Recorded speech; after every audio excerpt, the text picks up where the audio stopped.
বাংলাদেশের জনপ্রিয় সঙ্গীত তারকা হৃদয় খানের আবারও সংসার ভেঙেছে এমনটাই শোনা যাচ্ছে। তৃতীয় স্ত্রী হুমায়রাও নাকি এই গায়ককে ডিভোর্স দিয়েছেন। দেশের একটি দৈনিকের দাবি, বিয়ের কয়েক বছর সংসার করলেও হৃদয় খানের আচরণ ও জীবনযাপনে অতিষ্ঠ হয়ে তাকে ডিভোর্স দিয়েছেন হুমায়রা নিজেই। সেই সংবাদের প্রতিবেদনে বলা হয়েছে, অনেক আগেই হৃদয় খান ও হুমায়রার ডিভোর্স হয়েছে। হৃদয় খানের উপর নানা কারণে ত্যক্ত বিরক্ত হয়ে হুমায়রা ডিভোর্স লেটার পাঠিয়েছেন। হৃদয় খান ও তার পরিবার ডিভোর্সের বিষয়টি গোপন রেখেছে।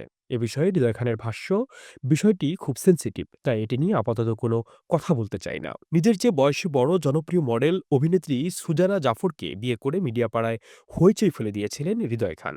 ২০১৫ সালের ১ আগস্ট সুজানাকে বিয়ে করেন এই সঙ্গীতশিল্পী।